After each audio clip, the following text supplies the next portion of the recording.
नमस्कार मंडळी, आज आपण बनवणार आहोत सगळ्यांचा फेवरेट असा पास्ता. पास्ता म्हटलं की लहानांपासून मोठ्यांपर्यंत सगळ्यांच्याच तोंडाला पाणी सुटतं आणि लहान मुलांची तर गंमतच वेगळी असते. पास्ता टिफिनला दिला आहे असं म्हटलं की ते खूपच एक्साइटेड होतात. ही रेसिपी अगदी सोप्या पद्धतीने फक्त घरातल्या वस्तू वापरून तयार केलेली आहे, म्हणून हा व्हिडिओ शेवटपर्यंत नक्की पहा. आणि जर तुम्ही आपल्या यूट्यूब चॅनलवर नवे असाल तर ह्या व्हिडिओला लाईक करून चॅनलला नक्की सबस्क्राईब करा. चला तर मग वेळ न घालवता रेसिपीला सुरुवात करूया. मित्रांनो, मी इथे एक मोठी वाटी पास्ता घेतलेला आहे. यानंतर 3 ते 4 हिरव्या मिरच्या. जर तुम्हाला डिश जरा स्पायसी हवी असेल तर मिरच्या थोड्या जास्तही ॲड करू शकता. त्यानंतर आपल्याला लागणार आहे एक टोमॅटो आणि एक कांदा. आता मसाल्यांकडे वळूया.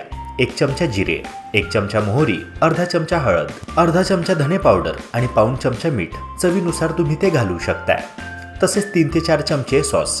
मित्रांनो, सॉस थोडा जास्त झाला तरी चालेल, यामुळे डिशला थोडी स्वीट टेस्ट येते आणि लहान मुलांना ते तर आवडतंच. तर मित्रांनो, हे सगळे इन्ग्रेडियंट्स आपल्याला लागणार आहे. नीट बघून घ्या किंवा हवं असल्यास स्क्रीनशॉट काढून ठेवायला विसरू नका.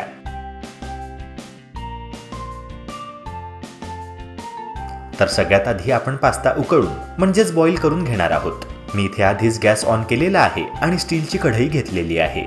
आता कढईमध्ये 2 ते 3 ग्लास पाणी घालूया आणि मग ते छान मस्त बॉईल होऊ द्यायचं. पाणी पूर्ण उकळी येईपर्यंत म्हणजे बुडबुडे येईपर्यंत गरम होऊ द्यायचं आहे. तोपर्यंत आपण भाज्या चिरून घेऊया. मित्रांनो, मी इथे एक कांदा घेतलेला आहे. कांदा उभा उभा कापायचा आहे. हे बघा, अशा पद्धतीने तो कापायचा आहे.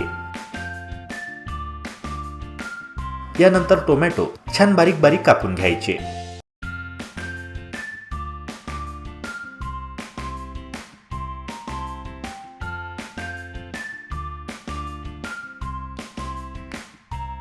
त्यानंतर मिरची सुद्धा बारीक कापायची आहे.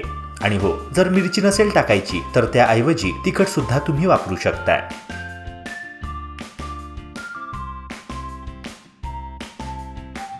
हे बघा, पाणी बॉईल होत आलेलं आहे. पाण्याला बुडबुडे येऊ लागले की आपण त्यामध्ये पास्ता घालायचा आहे. आता गॅस स्लो फ्लेमवर ठेवून पास्ता छान शिजू द्यायचा.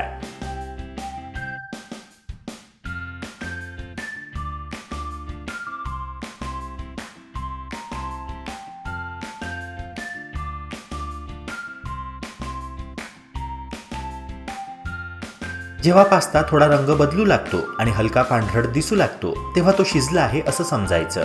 खात्रीसाठी एक पास्ता तोडून किंवा चावून बघायचा. आता बघा, इथे पास्ताचा रंग चेंज झालेला दिसतो आहे.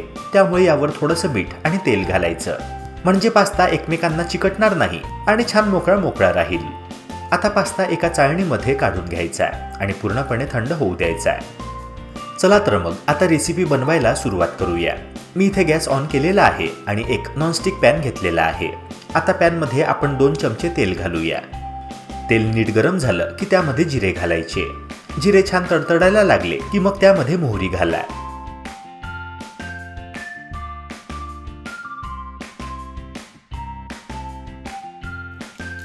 मित्रांनो, आता त्यात चिरलेला कांदा घालून कांदा तेलात मस्त असा सॉफ्ट आणि हलका गुलाबी होईपर्यंत परतून घ्यायचा.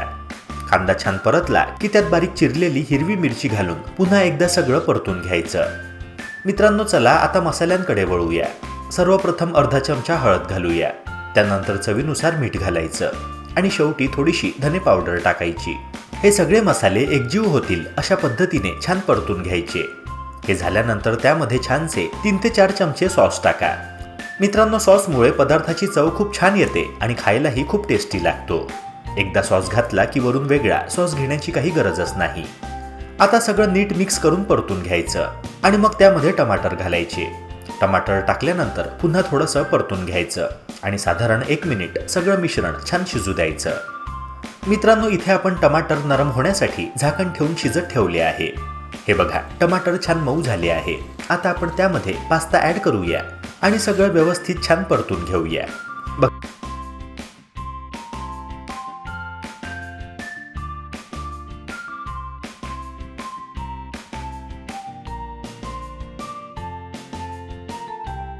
बघा किती छान दिसत आहे. आता हे सगळं 5 ते 10 मिनिटं झाकून शिजू द्यायचं, म्हणजे सगळे मसाले पास्त्यामध्ये नीट मिक्स होतील आणि खायला खूपच टेस्टी लागेल. हे बघा, आपला पास्ता छान शिजून रेडी झालेला आहे.